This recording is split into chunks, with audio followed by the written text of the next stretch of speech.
so excited to get started with our children's ministry, and thank you for all that are going to be here and participate. As you came in, I trust that you received your packet. You should have the child protection policy. You should have the COVID-19 nursery guidelines, and you should also have the Awana COVID-19 playbook. Those three items, plus your application that you need to sign as at the conclusion of this time that we go through this. And we are going to be filming this. It will be posted on our website, so anyone who is not able to be here will be able to do it that way. And I know all of you said, oh, I wish I would have known. I wouldn't have come tonight. Then I wouldn't have got to see your smiling eyes for most of you, not your smiling faces. So let's open in a word of prayer, and then we will get right to it. Father, thank you for this day. Thank you for our church family, for our children's ministries. We're looking forward to starting both the nursery soon as well as our Awana clubs next week. Lord, thank you for those who are willing to come out and be a part of that. I pray for our kids right now that you would put a hedge of protection around this place as they come here, that we would do our due diligence to keep them safe while they are here. And Lord, I know it's inconvenient and uncomfortable at times, but Lord, for now, it's the opportunity that we have to still minister to our young people. So I pray that we will do our due diligence and protect them as best that we can. Bless this meeting tonight in Jesus' name. Amen. All right, we're going to jump right into it. So if you'll pull your child protection policy out. Again, this is the renewal. Some of you have not been through this, and if you have not, then Jenna should have gotten you an application and your security check, little card to fill out that information. So is there anybody that needs any of the items that I talked about? Right here, we got Jenna. Jenna needs something. All right, so let's get right into it. Again, what we're doing here is biblically based. We believe that every child is of infinite value. And again, this was reaffirmed that this is not true in our world around us. People don't necessarily believe that. And I just received some information. The Answers in Genesis is doing a fearfully and wonderfully made exhibit.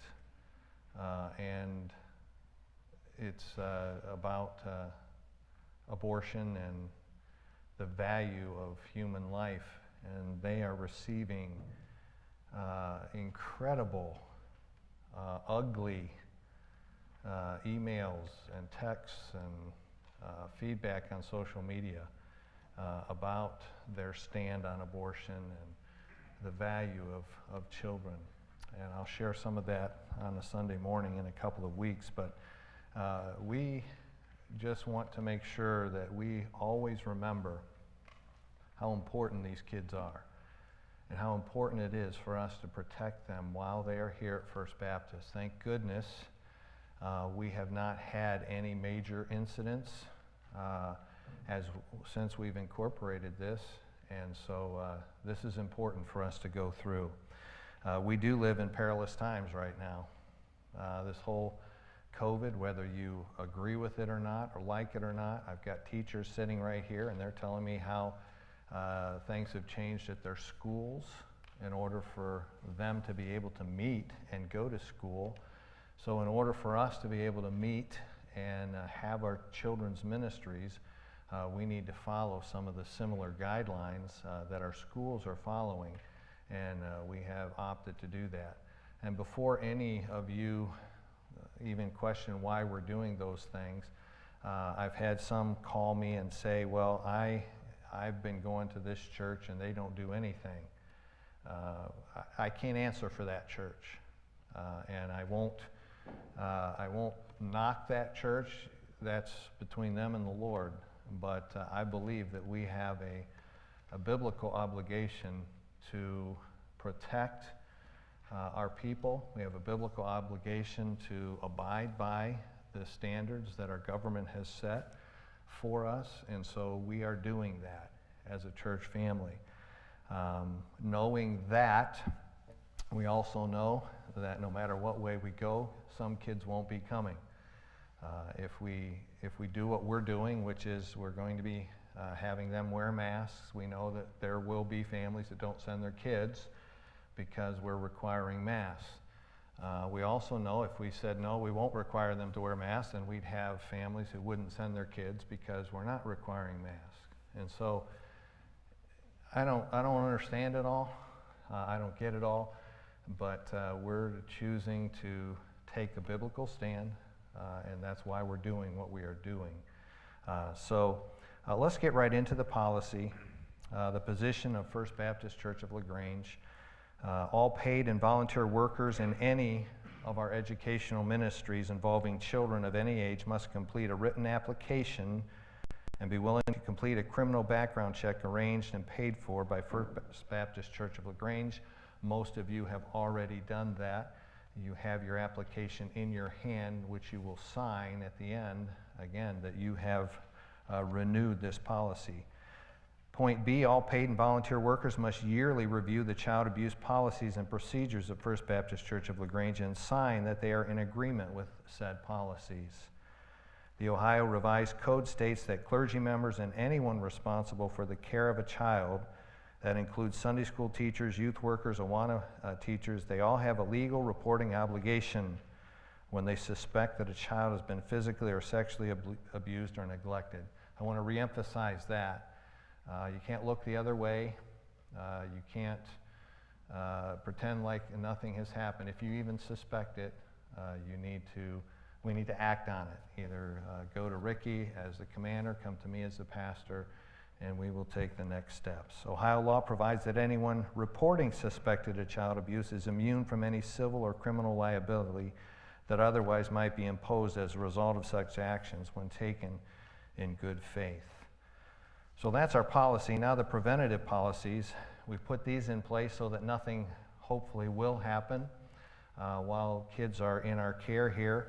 The nursery, we haven't had nursery now for several months. The first week of October, we are aiming to have our nursery back in place for at least one service.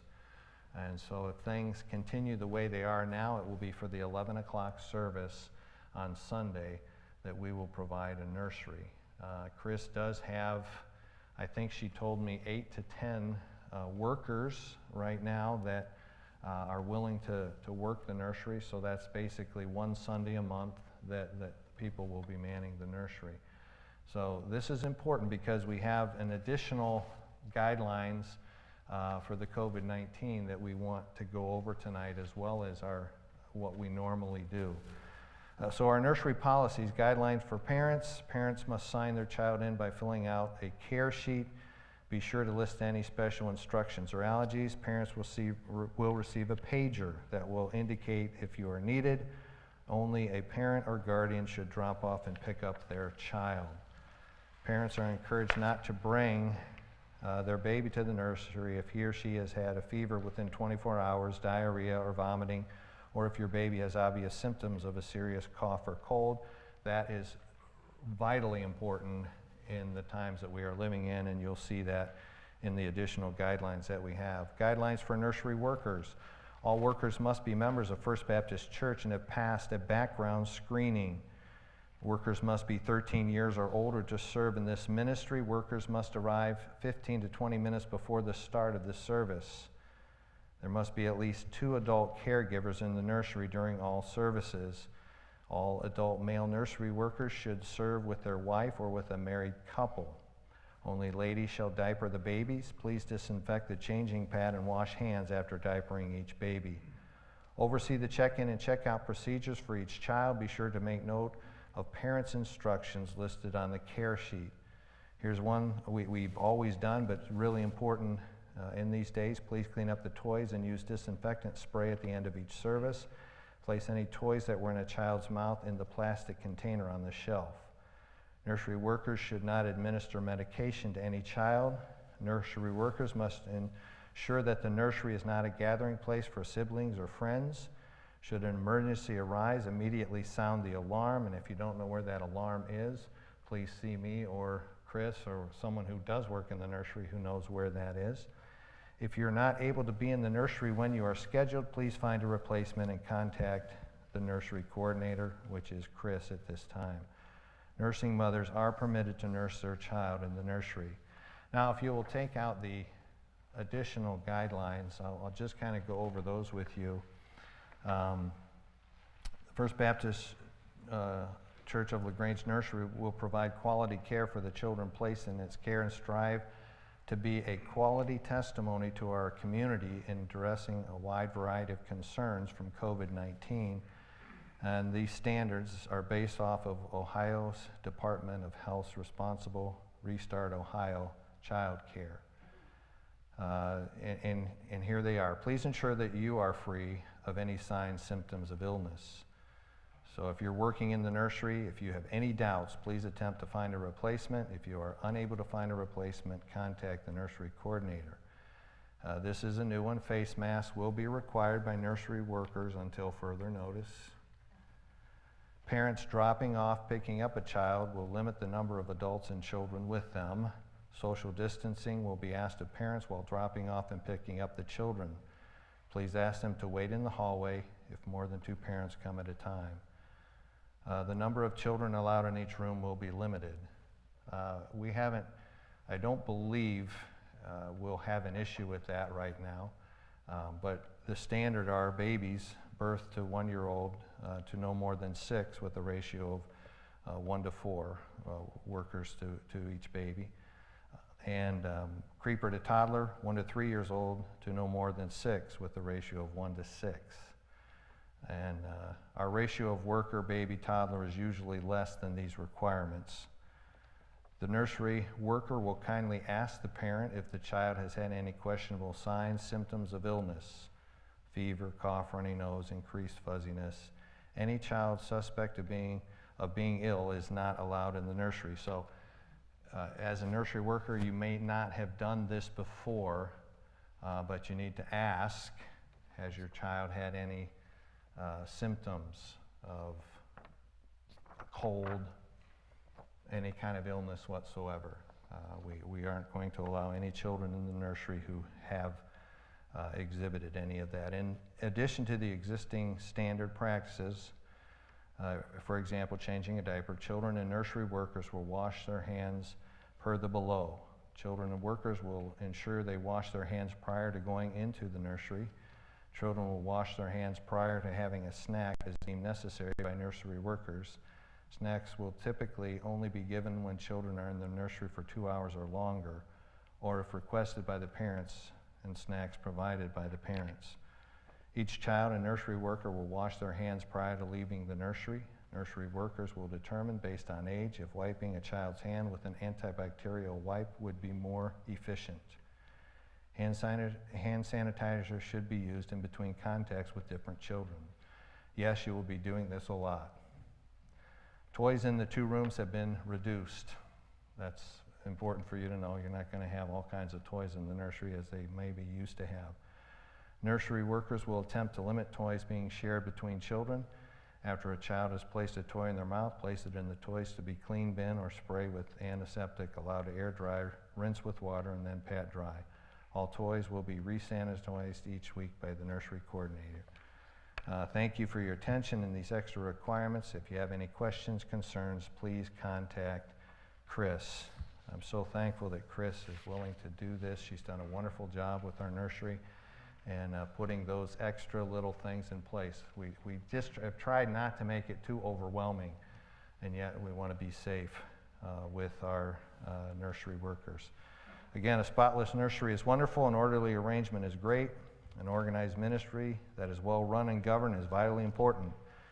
However, now, more than ever, you nursery workers, you are the face of our ministry. And so I know asking those questions sometimes can be rough, can be tough, but please do so kindly and compassionately with our folks.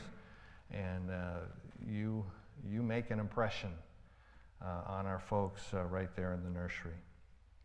If you have any questions, we'll wait till the end, and then you can ask those at that time. Now for all of our Christian ministries, which includes Sunday School, which we hope will start soon as well, and Awana, and any of our children's ministry, only properly screened approved members may serve in the various Christian educational ministries of First Baptist Church. When an approved worker is in a room alone with a child, the door must be kept open. Workers are never to use corporal punishment, including spanking, for discipline. If there is an unresolved problem, the child should be taken to his or her parents. Physical restraint is to be used carefully and only to keep the child from hurting self or others. Children in first grade and above should not sit on a teacher's lap. Physical contact with older children should be limited to a brief hug or pat on the head or back. Through the sixth grade, only the child's parent or an individual authorized by the parent are permitted to drop off and or pick up children from educational ministries such as Awana. On the church van, again, we will not be running the church van right now for Awana, but I still will go over that.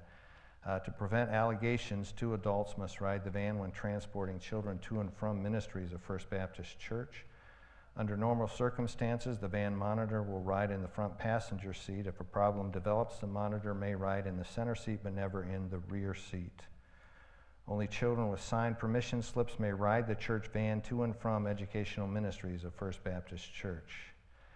To help prevent allegations, a log of mileage start, trip location, purpose, and mileage completed must be recorded when transporting children to or from any educational ministry of First Baptist Church. Off-campus activities, van policies must be observed when transporting children to and from the off-campus activities. Signed permission slips must accompany the supervisor of the activity. Adequate chaperoning by approved screen members must be determined by the supervisor of the activity. This time I do want you to take your Awana COVID-19 playbook. I will just go through this. Ricky and Jenna, myself, and Pastor Forrest have kind of all had a little bit of Pastor Luke. That is terrible. I still do that all the time. Sorry, Pastor Luke, if you watch this. We've all had input on this, and it's not overbearing. We didn't want it to be overbearing. We've tried to simplify our Awana ministry as much as possible to prevent any undue contact or exposure. And so here's what we've come up with. Prior to leaders and clubbers' arrival, we want our parents and guardians to do health assessment of children before sending them to Awana. Leaders will do the same.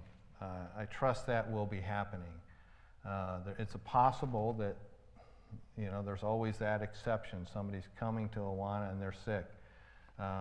We're not just going to say, oh, that's okay, we'll let them come. You know, we definitely want to make our observations as they're coming in the building. Parents must ensure they do not send their clubbers to Awana if the child has any COVID-19 symptoms, and we've listed what those symptoms are. I trust that no parent would send their child to Awana even if we didn't have COVID and they had those symptoms. That's just common sense. And so we trust that parents will help us, especially during this time, and I think that parents are a little more diligent in protecting their children at this time. Any leaders that are experiencing any symptoms must call their club director, Ricky, or the church office prior to Awana so a replacement can be found. I know we have some diehards out there. You know, you won't miss work, you won't miss church, you don't care if you're sick, you're going to be here. Not anymore. If you're sick or you have symptoms, do us a favor and just stay home. And we'll make it. Entering and exiting Awana. This is important. Clubbers will be asked to sanitize their hands when entering the building. So we'll have sanitizer available as they enter the building. Parents will be given a registration form where they can register all of their clubbers at once. We're trusting that a lot of the parents will register them online prior to coming, but if they don't, we'll have information available. Clubbers will enter through their marked doors into the sanctuary. You can see it's color-coded there. You can figure it out. Basically, we have, let's see, Jenna, you can help me out. Cubbies, Sparks, TNT Girls, TNT Boys. So those doors are the doors that they will come in and go out from. Clubbers will sit in their designated section of the sanctuary during all opening and closing assemblies, and they will spread out in that area. So we're practicing social distancing. During dismissal, parents will be asked to go to the appropriate clubbers' doors where a leader will be stationed. Leaders will call their clubber to the doors to be dismissed. And so it's kind of be a very orderly dismissal. The mask recommendation. All Awana leaders are required to wear face coverings and name tags. It will be recommended that children wear face coverings when entering the building, exiting the building, in hallways, and when no other barrier is in place, such as a 6 foot of separation, unless they are not able to do so. Clean and sanitize and repeat. First Baptist Church will thoroughly clean the spaces and rooms used by clubbers before and after club. Clubbers will be required to wash or sanitize their hands when entering club, and then when transitioning to different segments of club. So that's going to be just something to get used to. Washing, sanitizing hands, and those kinds of things. So, you know, when you're dealing with Cubbies and Sparks, that takes a little time. But we're just going to have to take the time to do that. Large group time, large group and handbook time will take place in the sanctuary. And so they'll still be spread out. So basically, other than for the Cubbies, the clubbers will be up here and in game time, downstairs. So the old part of the building isn't even going to be used other than Sparks, and they have the larger room there, the Cubbies, that they'll be able to spread out in. So game time, we'll be playing no contact, socially distanced games. Barry's going to be creative. Awana has lots of suggestions for that, and so he'll be paying attention to that. Game time may also be outside, weather permitting. So that's pretty simple. It's not too tough, but I think if we follow those guidelines, we should be safe. We should be okay. Now, the procedure for reporting suspected abuse, we just need to go over that just real quickly. If a worker in any of our educational ministries suspects a child has been abused physically, sexually, or through neglect, the following procedures should be carefully observed.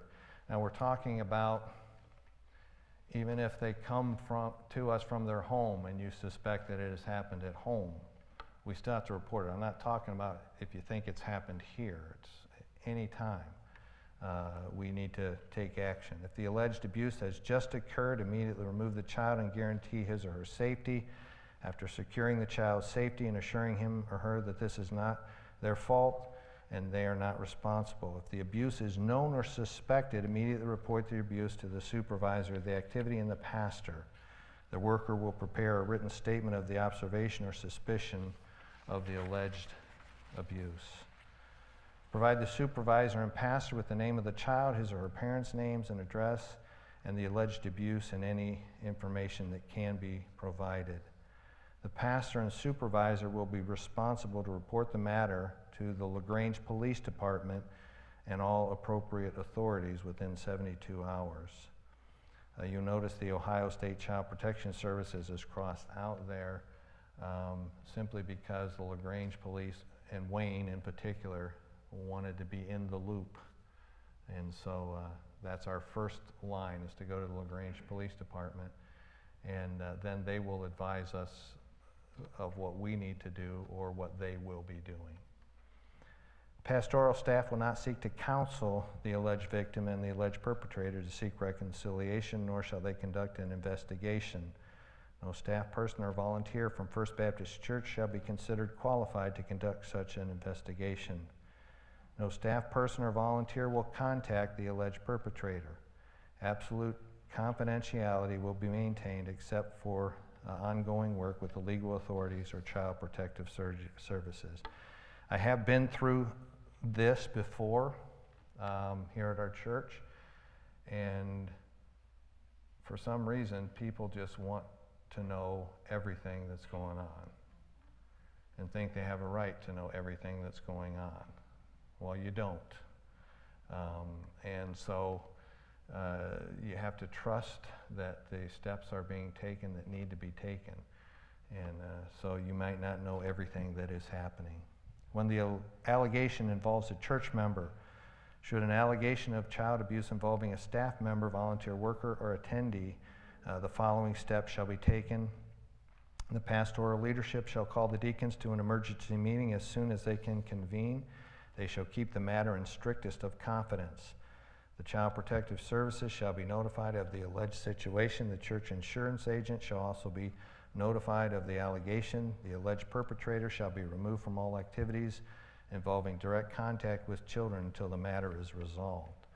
The pastoral staff, though not qualified to conduct the investigation, shall provide assistance for the care of the victim and his or her family.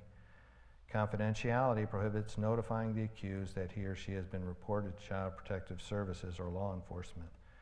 As the investigation continues, the pastoral leadership shall provide spiritual counsel for the alleged abuser and his or her family. However, no attempt will be made to conduct a reconciliation meeting between the accused and the victim before reporting to Child Protective Services and law enforcement. The senior pastor will be designated as a spokesman for any media inquiries. If the allegation is substantiated, church discipline for the member will be enforced according to the church constitution. Continued support and counsel will be provided to the family of the abuser as well as the victim and his or her family. If the allegation is unfounded, every attempt will be provided to clear the accused name and reputation. So that is our child protection policy. Now, we can probably stop the recording and we can take some questions, field some questions if you have any.